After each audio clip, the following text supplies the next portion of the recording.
उनको जो है वो ज्वाइन करवा के सेशन को जो है वो आगे की तरफ लेके चलते चले आएंगे। बट अभी फिलहाल के लिए कि जितने लोग अवेलेबल हैं हम इन्हीं से जो है वो सेशन को कंटिन्यू करते हैं। जिस तरीके से हमने लास्ट क्लास के अंदर जो है वो डिस्कस किया था कि हम लोग स्ट्रेटेजिक एनालिसिस देख रहे थे और हम ये देख रहे थे कि कॉर्पोरेट गवर्नेंस और जो आपके एथिक्स होते हैं उनका आपका क्या इम्पैक्ट होता है स्ट्रेटेजिक मैनेजमेंट के अंदर, या हम स्ट्रेटेजिक मैनेजमेंट में कौन कौन से एरियाज और कौन कौन सी ऐसे लोकेशंस होती हैं या एस्पेक्ट्स होते हैं जिनको हम कंसिडरेशन में लेके चल रहे होते हैं जब भी हम स्ट्रेटेजिक मैनेजमेंट की या जब भी हम स्ट्रेटेजिक लाइंस की जो है वो बात कर रहे होते हैं। तो हमने हाफ पोर्शन या लास्ट क्लास में हमने बोर्ड ऑफ डायरेक्टर्स तक देखा था कि बोर्ड ऑफ डायरेक्टर्स का क्या इम्पैक्ट है, बोर्ड ऑफ डायरेक्टर्स का क्या एरिया है या बोर्ड ऑफ डायरेक्टर्स की क्या चीजें हैं जिनको हम जो है वो साथ लेके चलते हैं, जिनके साथ हम वर्कआउट कर रहे होते हैं। आज जो चीजें हम देखेंगे या आज जो हम एरिया को देखेंगे वो हमारा स्पेसिफिकली डील कर रहा होता है, पर्टिकुलरली डील कर रहा होता है एग्जीक्यूटिव कॉम्पेंसेशन के अंदर। अब सबसे पहले तो हमें ये समझने की जरूरत है कि एग्जीक्यूटिव कॉम्पेंसेशन होती क्या है, या एग्जीक्यूटिव कॉम्पेंसेशन के कौन कौन से कंपोनेंट्स हैं, या एग्जीक्यूटिव कॉम्पेंसेशन की जरूरत क्या है, या सबसे पहले तो ये कि कॉम्पेंसेशन या एग्जीक्यूटिव कॉम्पेंसेशन का मतलब क्या होता है। देखो, कॉम्पेंसेशन का जो वर्ड है वो हमने ड्राइव किया है कॉम्पेंसेट के वर्ड से। कॉम्पेंसेट इंग्लिश लैंग्वेज के अंदर हम वहां पे यूज करते हैं जब हम किसी से किसी तरह की कोई सर्विस एक्वायर करते हैं और सर्विस एक्वायर करने के बाद उसके अगेंस्ट में उसको किसी ना किसी फॉर्म के अंदर कोई ना कोई अमाउंट पे कर रहे होते हैं। मिसाल के तौर पे हमने जो है वो ये कहा कि आपसे मैंने जो है वो 10 दिन तक एक काम करवाया। 10 दिन तक काम कराने का मतलब ये है कि मैंने आपसे 10 दिन तक कोई एक ऐसा काम करवाया जो कि काम सिर्फ और सिर्फ आपको करना था, और फिर जब 10 दिन कंप्लीट हो गए और आपने मुझे काम कंप्लीट करके दे दिया तो after that I gave you some amount of money, मैंने आपको कुछ पैसा दिया। एक चीज या इसको हम एक तरीके से या एक लिहाज से कॉम्पेंसेशन कहते हैं, ठीक है। इसी तरीके से दूसरा कॉम्पेंसेट करने का क्या मतलब होता है, दूसरी तरह कॉम्पेंसेट करने का मतलब ये होता है कि मैंने आपसे एक काम करवाया और उस काम के अगेंस्ट में चूंकि मेरे पास पैसे तो नहीं थे बट मैंने आपको उस काम के अगेंस्ट में जो है वो कोई नॉन मॉनेटरी बेनिफिट या नॉन मॉनेटरी फीचर दे दिया। इसको हम कहते हैं दूसरे तरीके से कॉम्पेंसेट।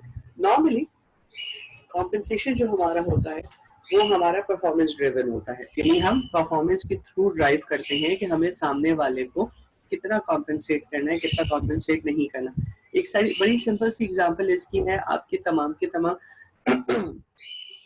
जितने भी आपके परफॉर्मेंस अप्रेजल्स होते हैं, जितने भी ऑर्गेनाइजेशन के अंदर इंक्रीमेंट्स लगते हैं, वो तमाम के तमाम कॉम्पेंसेशन के ब्रैकेट में आते हैं, वो तमाम के तमाम कॉम्पेंसेशन के अम्ब्रेला के अंदर आते हैं, जिसमें हम क्लियरली ये चीज डिफाइन कर रहे होते हैं कि जी इस चीज को कॉम्पेंसेट करना चाहिए और इस चीज को कॉम्पेंसेट नहीं करना चाहिए। यानी कि आपने अगर अच्छी परफॉर्मेंस दी है तो yes you will be compensated, you will be compensated good, और अगर आपकी परफॉर्मेंस अच्छी नहीं है तो you will be compensated less in comparative to all other. लेकिन ये सारी के सारी जो कॉम्पेंसेशन की चीजें मैं आपको बता रहा हूँ, ये तो मैं जनरल बता रहा हूँ, आम फहम उसमें बता रहा हूँ कि भाई आम तरीके से या आम एरियाज के अंदर जो है वो कॉम्पेंसेशन को जो है वो हम किस तरीके से या क्या डिफाइन करके ले रहे होते हैं। लेकिन मैं बात करता हूँ एग्जीक्यूटिव्स की, या जब मैं बात करता हूँ बोर्ड ऑफ डायरेक्टर्स की, या जब मैं बात करता हूँ ऑर्गेनाइजेशंस के बड़े लोगों की जिसमें बोर्ड ऑफ डायरेक्टर्स आती है, क्योंकि अगर आप देखें तो हमने 3 चीजें जो है वो लेके साथ चल रहे होते हैं। पहले हमने ओनरशिप कॉन्सेंट्रेशन पढ़ी कि एक ऑर्गेनाइजेशन में जो ओनर्स हैं वो कितना कॉन्सेंट्रेट करते हैं, यानी एक ऑर्गेनाइजेशन में ओनर्स जो है वो कितना पार्ट रखते हैं, कितना जो है वो उनका ऑर्गेनाइजेशन के अंदर हिस्सा है। फिर उसके बाद हमने दूसरी चीज जो पढ़ी वो हमने पढ़ी बोर्ड ऑफ डायरेक्टर्स की, कि बोर्ड ऑफ डायरेक्टर हमारे जो है ऑर्गेनाइजेशन के अंदर क्या रोल प्ले करते हैं, उनकी क्या स्ट्रेंथ्स होती है, क्या वीकनेसेस होती है, क्या उनके इम्पैक्ट्स होते हैं। अब उसके बाद हम देखते हैं एग्जीक्यूटिव कॉम्पेंसेशन को, क्या उनकी कॉम्पेंसेशन क्या है। तो हम सबसे पहले तो ये रिव्यू करते हैं एग्जीक्यूटिव कॉम्पेंसेशन में हम पढ़ क्या रहे हैं, governance mechanisms that seeks to align the interest of top managers and owners through salaries, bonuses and long term incentive. तो हमने कॉम्पेंसेशन की डेफिनेशन को जब एग्जीक्यूटिव क्राइटेरिया के अंदर अंडरस्टैंड करने की कोशिश की तो we came to know this thing कि गवर्न जो एग्जीक्यूटिव कॉम्पेंसेशन होती है या जो एग्जीक्यूटिव कॉम्पेंसेशन का लफ्ज है, इसका मतलब ये है कि it is a governance mechanism. Governance mechanism का मतलब ये है कि एक ऐसा मैकेनिज्म जो कि हर चीज को गवर्न करता है, लाइक एक ऐसा मैकेनिज्म जो कि आपकी अग्रीमेंट और जो कि आपकी एम्प्लॉयमेंट को भी गवर्न करेगा और जिसकी बेसिस के ऊपर आपके के तमाम जितने भी रूल्स हैं सैलरीज के वो फॉलो आउट होंगे। अब गवर्नेंस मैकेनिज्म हमने समझ लिया, अब आगे वो कहता है that seeks to align the interest. अब अगले पार्ट का मतलब ये है कि वो गवर्नेंस मैकेनिज्म, क्योंकि अगर हम ऑर्गेनाइजेशन के लिहाज से बात करते हैं, अगर हम किसी इंडस्ट्री के लिहाज से बात करते हैं, अगर हम किसी कंपनी के लिहाज से बात करते हैं तो वहां तो बहुत सारे गवर्नेंस मैकेनिज्म होंगे, बहुत सारे जो है वो मैकेनिज्म रन कर रहे होंगे। लाइक बिजनेस का मैकेनिज्म अलग गवर्नेंस का रन कर रहा होगा, कंप्लायंस का अलग रन कर रहा होगा, एचआर का अलग रन कर रहा होगा, ऑडिट का अलग रन कर रहा होगा, मार्केटिंग का अलग रन कर रहा होगा। इस तरीके से वैसे तो गवर्नेंस मैकेनिज्म्स बहुत ज्यादा होते चले जाएंगे। तो एग्जीक्यूटिव कॉम्पेंसेशन में स्पेसिफिकली हम उनकी बात कर रहे हैं जो अलाइन करते हैं टॉप मैनेजर और ओनर्स के इंटरेस्ट को। टॉप मैनेजर का मतलब आपके सीईओ हो गया, ओनर्स का मतलब आपके बोर्ड ऑफ डायरेक्टर्स हो गया, सॉरी टॉप मैनेजर का मतलब आपका सीईओ हो गया और बोर्ड ऑफ डायरेक्टर्स हो गए, और ओनर्स का मतलब आपकी ओनरशिप कॉन्सेंट्रेशन हो गई या आपके वो लोग हो गए जो कि शेयर होल्डर्स या स्टॉक होल्डर्स हैं, ठीक है। अब आप अलाइन इनको किससे करते हो? सैलरी से, तनख्वाहों से जो तनख्वाहें आप पे करते हो, बोनसेस से जो बोनसेस आप पे करते हो। अच्छा, यहाँ पे हम जब बोनसेस की बात करते हैं तो हम इसमें direct, indirect, recurring, non recurring तमाम के तमाम बोनसेस डाल देते हैं। ऐसा नहीं होता कि हम ये कहें कि जी बोनस एक्स जो है वो तो एप्लीकेबल है, बोनस वाई एप्लीकेबल नहीं है। जो भी चीज है, जितने भी बोनसेस हैं, जितने भी उसके अंदर एलिमेंट्स इंक्लूड है, वो तमाम के तमाम एलिमेंट्स इसमें इंक्लूड होते हैं, ठीक है। And long term incentive. अब लॉन्ग टर्म इंसेंटिव जो हम वर्ड यूज करते हैं, ये स्पेसिफिकली हम उन इंसेंटिव्स के लिए वर्ड यूज करते हैं जो कि हमारे पास यूज किया जाता है, ये जो कि हमारे पास अप्लाई किया जाता है whenever we are talking about end service benefits, whenever we are talking about some benefits जो कि हमें एक साल से ज्यादा पीरियड के ऊपर बेनिफिट देगा। एक बड़ी इसकी सिंपल सी एग्जांपल है शेयर्स की। अगर आप किसी कंपनी के शेयर्स एक्वायर करते हैं तो शेयर्स दो तरीकों से रखे जा सकते हैं। एक तो आपका शॉर्ट टर्म होता है, शॉर्ट टर्म होने का मतलब ये आपने आज परचेज किया, परचेज करने के बाद कल उसकी प्राइसेस बढ़ गई, आपने उसको बेच दिया, ठीक है। एक शेयर आप रखते हैं 5 साल 10 साल के लिए। जब आप इतने लंबे टाइम के लिए शेयर रखते हैं तो उसका जो इंसेंटिव है, उसका जो अमाउंट होता है ज्यादा होता है। इसी तरीके से अगर आप प्रॉपर्टी के लिहाज से बात करें तो प्रॉपर्टी जो आप लेते हैं वो लॉन्ग टर्म इंसेंटिव के लिए लेते हैं, क्योंकि लॉन्ग टर्म पीरियड में उसकी वैल्यू ज्यादा तेजी से बढ़ती है। ओके, इसके बाद मजीद फर्दर आगे हम बात करें तो क्या कॉम्पेंसेशन जो है, मतलब अब आगे उसने ये बात कही कि इंसेंटिव के अंदर जो है अब इसमें क्या क्या चीजें आती हैं आपकी, मोस्टली वही स्टॉक अवॉर्ड्स, स्टॉक ऑप्शन, वो तो मैंने आपको खैर बता दिया। Thought to be excessive and out of line with performance.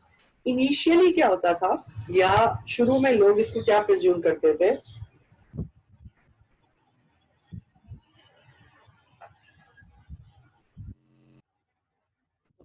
शुरू में लोग इसको क्या प्रिज्यूम करते थे, शुरू में पीपल यूज्ड टू प्रिज्यूम कि आपका जो कॉम्पेंसेशन है वो यानी कि जो एग्जीक्यूटिव कॉम्पेंसेशन है ये आउट ऑफ लाइन है। आउट ऑफ लाइन होने का मतलब ये है कि ये बिल्कुल यूनिक है, मतलब एक बिल्कुल अलग से एक एलिमेंट है। दूसरा ये है कि ये आउट ऑफ लाइन है परफॉर्मेंस है, मींस परफॉर्मेंस इसके ऊपर जो है वो मेजर नहीं होती है, परफॉर्मेंस इसके ऊपर जो है वो नहीं ड्रॉ की जाती थी, या परफॉर्मेंस की बेसिस पे एग्जीक्यूटिव कॉम्पेंसेशन नहीं रखी जाती थी। As far executive compensation is concern, ये जो कंसर्न्स थे, ये जो एरिया थे, ये बिल्कुल सही थे कुछ हद तक, लेकिन ये मैं आपको बात बता रहा हूँ ट्रेडिशनल लेवल के ऊपर। करंट सिनेरियो में तो बहुत सारी चीजें चेंज हो चुकी हैं, लेकिन ट्रेडिशनली जब हम बात करते हैं दिस पॉइंट इज राइट कि ये सारी की सारी चीजें जो है दे वर अ बिट डिफरेंट। डिफरेंट कैसे? पहले क्या होता था कि जी जो कॉम्पनसेशन, ये जो हमारे एग्जीक्यूटिव जो है वो अपनी कॉम्पनसेशन के लिए बात करते थे, वो कॉम्पनसेशन जो है वो उनको अलाउ कर दी जाती थी। रेस्ट ऑफ द कंपनी ऐसा नहीं हो रहा होता था, और जो आपकी अमाउंट होती थी वो भी ज्यादा होती थी, मतलब एक्सट्रीम साइड के ऊपर होती थी, और कोई उसको भी नहीं पूछता था। और तीसरी बात जो सबसे इम्पोर्टेंट है, it was never linked with performance, मतलब उसको परफॉर्मेंस के साथ कभी भी लिंक नहीं किया जाता था। तो यस, ये जो लास्ट पॉइंट वाला इशू है, ये ट्रेडिशनली बिल्कुल फॉलो किया जाता था, ये ट्रेडिशनली बिल्कुल इसको जो है हम आगे जो है वो रिलेट करते थे। मगर इसको हमने रिजॉल्व कैसे किया, ये हम आगे जो है वो देखेंगे। सबसे पहले हम ये देख रहे थे कि वो कौन से फैक्टर्स हैं जो कि एग्जीक्यूटिव कॉम्पनसेशन को कॉम्प्लिकेट कर देते हैं। कॉम्प्लिकेट करने का मतलब ये है कि देखो, हम कुछ भी कहें, अल्टीमेटली हमारे जो एग्जीक्यूटिव्स होते हैं या अल्टीमेटली हमारी जो टॉप मैनेजमेंट होती है, वो बेसिकली हमारी डिसीजन मेकर्स होती है। और डिसीजन मेकर का मतलब ये है कि उनकी बेसिस के ऊपर ऑर्गेनाइजेशन के तमाम फंक्शंस, तमाम के तमाम एक्टिविटीज, तमाम की तमाम प्रॉफिटेबिलिटी, तमाम के तमाम लॉसेस, तमाम की तमाम एडमिनिस्ट्रेशन सब चल रही होती है। तो कौन से ऐसे फैक्टर्स हैं जो कि एग्जीक्यूटिव कॉम्पनसेशन को कॉम्प्लिकेटेड बना देते हैं? जाहिर सी बात है, जब उनका काम इतना कॉम्प्लिकेटेड है तो उनकी कॉम्पनसेशन भी उतनी कॉम्प्लिकेटेड होगी। और उनकी कॉम्पनसेशन को कॉम्प्लिकेट होना इसलिए जरूरी है क्योंकि जितनी कॉम्प्लिकेटेड उनके डिसीजंस होंगे, जितनी कॉम्प्लिकेटेड उनकी कॉम्पनसेशन होगी, उतना ही आपका जो हमने पिछले पॉइंट में ये लास्ट पॉइंट पढ़ा है ये वाला, through the excessive outline of performance, ये वाला जो पॉइंट पढ़ा है, ये उतना ही मिनिमाइज होगा। क्योंकि जाहिर सी बात है, जब आप कॉम्प्रिहेंसिव स्टडी के थ्रू काम करते हैं या जब आप एक्सट्रीम स्टडी के थ्रू काम करते हैं, तो आप चीजें भी उसी तरीके से लेके चल रहे होते हैं और उसी तरीके से उसको अंडरस्टैंड करते हैं।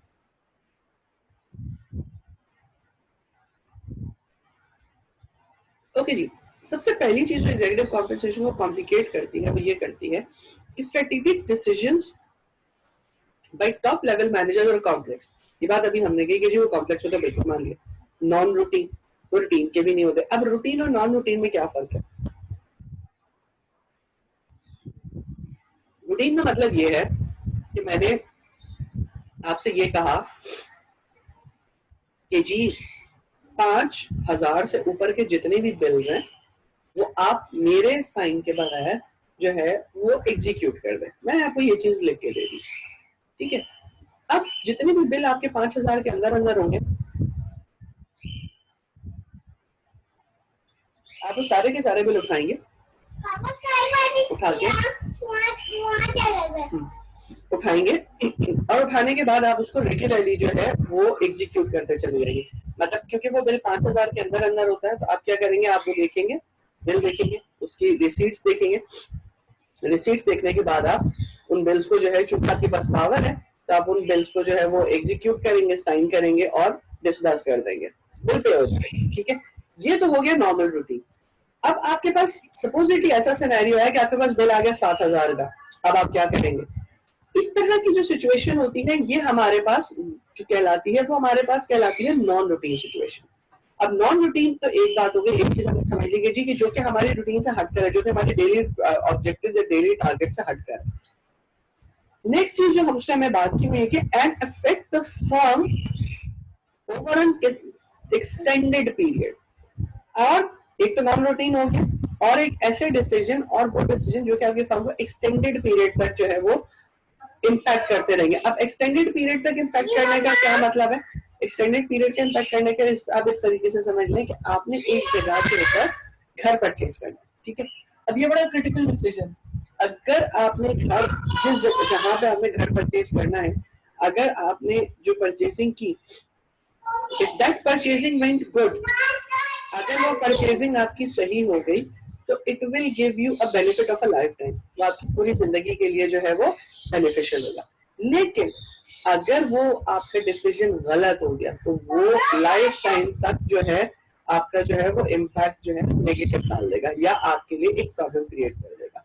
इसी तरीके से हम इंडस्ट्रीज की बात करते हैं, और इसी एग्जाम्पल को हम इंडस्ट्रीज के ऊपर लेके चलते हैं कि जी अगर एक ऑर्गेनाइजेशन को, अगर एक कंपनी को एक लैंड खरीदनी है, एक जमीन खरीदनी है, और उस जमीन को खरीद के उन्होंने उसके ऊपर जो है कंस्ट्रक्शन करनी है, या उन्होंने उसके ऊपर इंडस्ट्री लगानी है, उसके ऊपर प्लांट लगाना है, तो ये डिसीजन भी ऑर्गेनाइजेशन के लिए उतना ही क्रिटिकल है, उतना ही नॉन रूटीन है, उतना ही सेंसिटिव है जितना आपके लिए घर लेना है।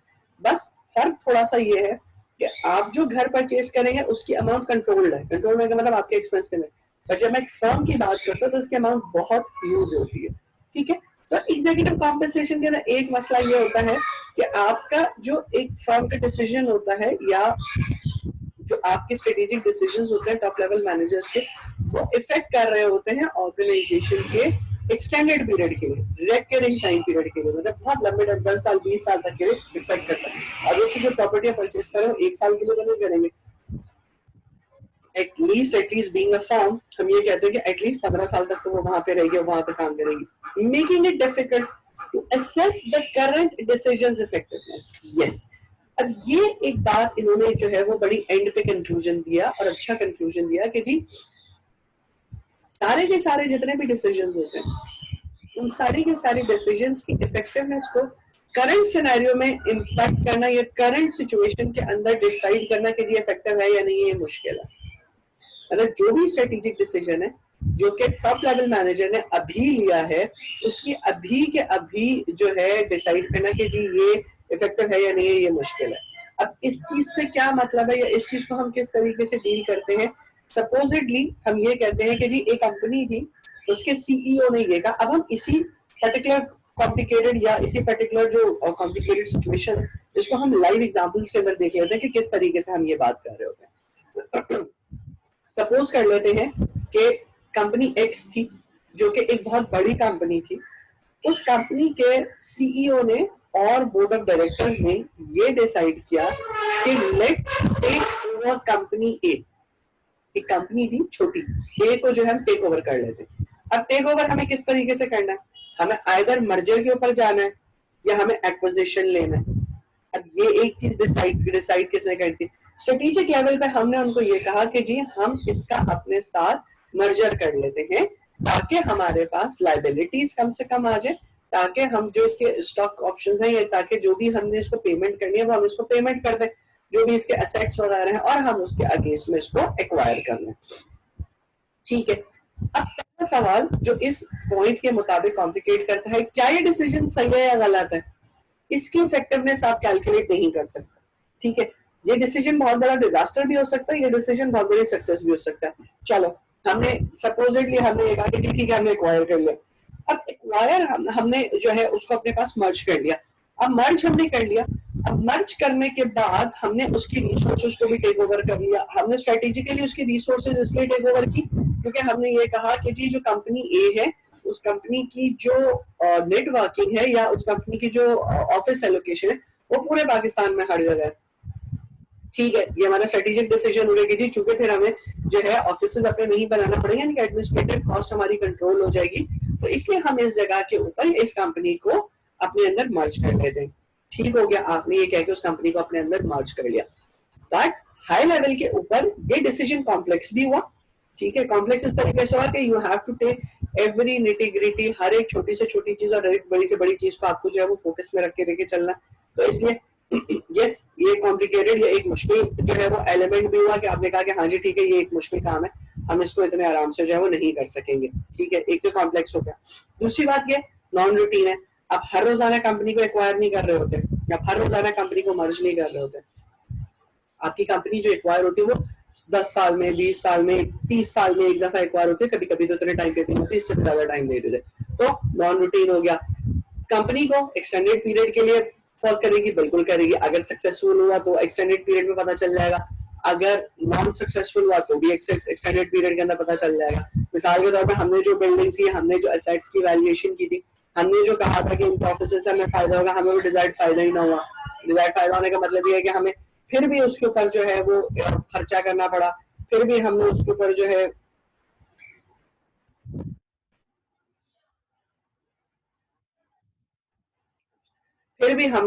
वो उसको जो है हमें जो है वही एक्सपेंस उसके ऊपर करना पड़े। तो हमें ऐसा मतलब ये हमें नुकसान हुआ ना, हमने एक मर्जर के ऊपर बहुत बड़ी पैसा लेके हमने वो चीज भी एक्वायर की, फिर एक्वायर करने के बाद जब हमने उसके ऊपर मजीद उसके ऊपर वही चीज के लिए पैसा लगाने लगे तो इट्स अ लॉस। तो ये हमारे पास एक डिसीजन है। लेकिन ये तो सारी की सारी चीजें मैं लॉन्ग टर्म में कह रहा हूँ। करंट सिनेरियो में मतलब आज के महीने के एंड में, क्योंकि कॉम्पेंसेशन तो मंथ एंड के ऊपर देनी है ना मुझे उनको, पैसे तो मुझे उनको 1 महीने में, 15 दिन में, 2 महीने में, 3 महीने में, जो भी मेरा डिफाइंड पीरियड मुझे उसमें देना है। तो how will I calculate its effectiveness? मतलब मैं इस मर्जर के डिसीजन की आज की तारीख में कैसे इफेक्टिवनेस कैलकुलेट करूंगा? दिस इज डिफिकल्ट, ये चीज मुश्किल है। तो एक तो पॉइंट ये है कि हमारा जो सबसे पहला पॉइंट है वो यही है कि जो स्ट्रेटेजिक डिसीजन जो कि टॉप लेवल मैनेजर्स ले रहे होते हैं वो इस तरह के होते हैं कि हम कभी भी उसकी करंट सिचुएशन या करंट सिनेरियो के अंदर या करंट पीरियड के अंदर उसकी इफेक्टिवनेस को जज नहीं कर सकते। ठीक है, एक तो ये बात हो गई। दूसरी बात हम आगे क्या लेके चलते हैं दूसरी बात हम ये लेके चलते हैं कि other intervening variables effect the firms performance over the period of time. एक मिनट बेटा, इस पे मैं 1 मिनट के लिए रोक रहा हूँ। त्रिदेव बेटा, आपका रिजल्ट आपको मिल गया? आपका जो पिछला एक रिजल्ट आपके जो सप्ली का रुका हुआ था HRM का? नहीं सर, नहीं मिला। अच्छा, चेक कर लेना बेटा अली साहब से, मैंने रिजल्ट जो है वो आप लोगों के भी शेयर कर दिए। ठीक है जी सर, जी जी। अब हम जो है वो मजीद फर्दर सेकंड चीज क्या देखते हैं? सेकंड चीज हम ये देखते हैं कि हमारे पास other intervening variable effect the firm performance over time. Yes, देखो हमारे पास सिर्फ और सिर्फ एग्जीक्यूटिव कॉम्पेंसेशन के अंदर जो एग्जीक्यूटिव डिसीजन ले रहा होता है वो तो अपने लिहाज से एक डिसीजन ले रहा होता है। There are many other factors as well जिसके ऊपर जो है या जो आपके एग्जीक्यूटिव्स के जो डिसीजंस होते हैं उसको इम्पैक्ट कर रहे होते हैं। अब क्या डिसीजंस आपके इम्पैक्ट कर सकते हैं? एक बड़ी कॉमन सी एग्जांपल जो है वो हम लोग जो यूज करते हैं वो ये है कि सपोजिटली आपकी टॉप मैनेजमेंट ने ये कहा कि मुझे जो है वो एक पर्टिकुलर जगह पे या एक पर्टिकुलर लोकेशन पे जो जमीन है बहुत बड़ी, मुझे वो जमीन परचेज करनी है। ठीक है, उस जमीन को परचेज क्यों करनी है? एग्जीक्यूटिव ने ये कहा कि जी सारी के सारी उन्होंने टेस्टिंग की, फीजिबिलिटी बनाई, उन्होंने सब किया।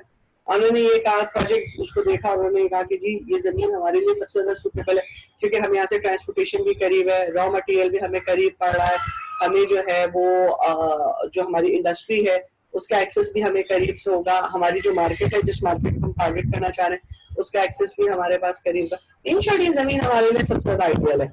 ठीक है, आपने उस बेसिस के ऊपर एक बहुत ह्यूज इन्वेस्टमेंट कंपनी ने उस जगह पे करी है, वहां पे जाकर जमीन परचेज कर ली। अब सडनली गवर्नमेंट की तरफ से ये रूल आ गया या गवर्नमेंट की तरफ से ये डिसीजन आ गया कि जी यहाँ फैक्ट्री तो बनेगी नहीं, ये यहाँ पे आप जो है वो प्लांट नहीं लगा सकते क्योंकि यहाँ डैम बनाएंगे हम पानी का। अब ये एक ऐसी चीज है, ये एक ऐसा वेरिएबल है, ये एक ऐसा इम्पोजिशन है जिसपे आप कुछ भी नहीं कर सकते। Although decision was perfect, although आपकी सारी की सारी कैलकुलेशंस बिल्कुल ठीक थी, ऑल्दो आपकी स्ट्रेटेजिक डिसीजन भी बिल्कुल ठीक था, आपका मार्केटिंग डिसीजन भी बिल्कुल ठीक था, आपका प्रोडक्शन डिसीजन भी बिल्कुल ठीक था, आपका एलोकेशन डिसीजन भी बिल्कुल ठीक था, आपका फैक्ट्री लगाने का प्लांट का लोकेशन भी बिल्कुल ठीक था, आपके एनवायरमेंटल एनालिसिस भी बिल्कुल ठीक था, आपका स्वॉट भी बिल्कुल ठीक था, आपकी इंटरनल लिहाज से भी आप बिल्कुल ठीक था, हर लिहाज से बिल्कुल ठीक थे। तो एग्जीक्यूटिव कॉम्पेंसेशन के लिहाज से आपकी परफॉर्मेंस, अगर हम कॉम्पेंसेट करने की बात करते हैं तो आपकी परफॉर्मेंस बिल्कुल ठीक थी, लेकिन आपकी पूरी की पूरी परफॉर्मेंस पे एक ऐसे फैक्टर ने पानी फेर दिया या एक ऐसे फैक्टर ने आपकी पूरी की पूरी परफॉर्मेंस डाइल्यूट करके रख दी जिस फैक्टर की ना आपकी नजर में आपने उसको देखा था ना मैंने उसको देखा, मींस ना एग्जीक्यूटिव्स ने उसको देखा ना सीईओ ने उसको देखा। अब जब आप इस तरह के फैक्टर्स को कंट्रीब्यूट करते हैं, लेकिन चूंकि उस फैक्टर ने पूरी की पूरी आपकी जो सराउंडिंग है या आपका जो पूरा के पूरा पैराडाइम है, आपकी पूरी के पूरी जो रूटीन या आपके पूरे के पूरे डिसीजन है उसको तबाह बर्बाद कर दिया। तो इसी तरीके से यही चीज हम यहाँ पे लेकर आते हैं कि ये वो फैक्टर्स, ये फैक्टर्स आपकी एग्जीक्यूटिव कॉम्पेंसेशन को कॉम्प्लिकेट कर देता है क्योंकि उसके डिसीजन ना कॉम्प्लिकेटेड है। अच्छा, इसी तरीके से हम इसका उल्टा भी लेके चल सकते हैं। उल्टा लेके चलने का क्या मतलब है? मिसाल के तौर पे एक जमीन थी, उस जमीन के ऊपर एग्जीक्यूटिव्स ने कहा कि जी इस जमीन को परचेज कर लो, project report, feasibility report, production analysis, stress testing, transportation mechanism, inventory, raw material, ये सारी की सारी चीजें जब चेक की गई तो पता चला ये तो 25-25 मील दूर है। 25-25 मील दूर रहने का मतलब ये कि दे आर फार फ्लंग, बहुत दूर है वो, मतलब वो जमीन खंडर बंजर वीरान बयाबान जगह के ऊपर है और वहां पे जो है यानी कि हर चीज का एक एक्सेस भी मुश्किल से होता है और दूसरा ये है कि बहुत सारे रिसोर्सेज तो अवेलेबल ही नहीं है, लाइक मिसाल के तौर पे ह्यूमन रिसोर्स वहाँ पे अवेलेबल है ना, आपके पास गाड़ियां हैं ना, वहाँ पे आपके पास लोकल लोग हैं लेबर के लिए, कुछ भी नहीं है। आप क्या करें? ये गलत डिसीजन लग रहा है, अपेरेंटली बिल्कुल ये गलत डिसीजन लग रहा है। सडनली क्या हुआ, गवर्नमेंट ने अनाउंस कर दिया कि जी उस एरिया को हम 4 लिंक रोड्स के साथ शहर के साथ कनेक्ट करें और 4 इंडस्ट्रियल एरिया के साथ कनेक्ट करें और 4 आपके ट्रांसपोर्ट सबके साथ कनेक्ट करें, जिससे वो एरिया ऑलमोस्ट शहर के अंदर आ जाएगा। शहर के अंदर आने का मतलब ये कि वो शहर से कनेक्ट हो जाएगा और 3 महीने के अंदर अंदर ये प्रोजेक्ट कंप्लीट हो जाएगा रोड्स बनाने का। अब बताओ अब उस एग्जीक्यूटिव पर क्या हुआ? पिछले डिसीजन के लिहाज से तो एग्जीक्यूटिव को कोई भी कॉम्पेंसेशन नहीं देनी चाहिए, बल्कि उसको ऑर्गेनाइजेशन से बाहर निकाल देना चाहिए। बट द मोमेंट फेवरेबल एक सिचुएशन क्रिएट हो गई, फेवरेबल एक डिसीजन आ गया, फेवरेबल एक एलिमेंट क्रिएट हो गया, थिंग्स वेंट एंटायरली चेंज्ड, चीजें पूरी की पूरी अपसाइड डाउन हो गई। तो ये वो एलिमेंट है, ये एलिमेंट आपका कंट्रीब्यूट कर रहा होता है अदर इंटरमीनिंग वेरिएबल्स के अंदर, जिसमें वी कैन नॉट कैलकुलेट या वी कैन नॉट से कि जी हमारे पास चीजें किस तरीके से मैन्यूवर करेंगे, चीजें किस तरीके से आगे की तरफ या मतलब अपसाइड डाउन जो है वो मूव कर रही होगी। ओके जी, यहाँ तक हम 2 मिनट के लिए रुकते हैं, बिकॉज 3 मिनट के बाद आपका लेक्चर जो है वो क्लोज हो जाएगा, तो मैं दूसरा सेशन जो है वो स्टार्ट करूंगा। मीनवाइल मैं आप लोगों की अटेंडेंस मार्क कर देता हूँ ताकि आप लोगों की अटेंडेंस का भी मसला ना हो और हम उसको इजीली मैनेज कर सके। तो जिस जिसकी अटेंडेंस होती जा रही है मुझे कंफर्म कर दे, जो मौजूद नहीं है वो भी मुझे कंफर्म कर दे। अब्दुल हमीद हो गया, अब्दुल वलीद हो गया, अलमास सत्तार हो गई, असना हो गई, असना के अंसा के बाद अंसा आसिया मोहम्मद ASIYA आसिया मोहम्मद हो गई। आसिया मोहम्मद के बाद निदा, निदा भी हो गई, इकरा ताहिर भी हो गई। कोमल बेटा आज आपकी पहली क्लास है मेरे पास, मेरे पास इससे पहले तो किसी क्लास में नहीं आए हो। मिनाल खत्री भी हो गया। हसन आप लास्ट क्लास में नहीं थे बेटा?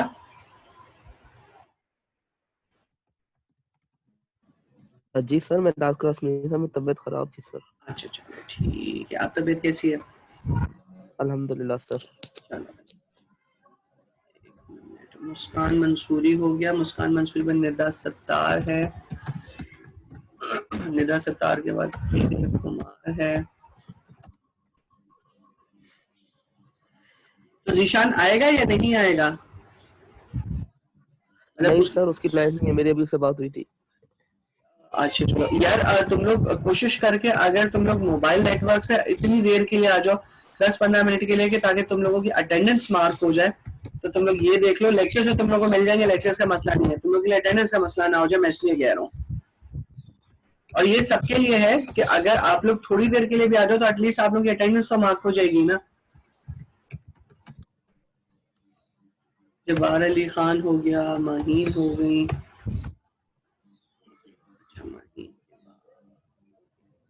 एंड 18 लोग मौजूद हैं जी, बिल्कुल 18 लोग मौजूद हैं। ओके अच्छा, आसिया मोहम्मद अली बेटे, आसिया हो गई, सर लास्ट क्लास नहीं ली थी, बाकी ली थी। कोमल हो गया बेटा, आपके अटेंडेंस मैंने मार्क कर दिए। अच्छा कोमल चलो ठीक है, मे भी फिर कोमल आप सही कह रहे हो बेटा, लेकिन ये है कि मेरे पास अटेंडेंस में आपका नाम इतना फ्रीक्वेंटली शो नहीं हो रहा है क्योंकि मेरे पास सारी चीजें चल रही हैं, इस वजह से। खुर्रम मुजाहिद भी हो गए,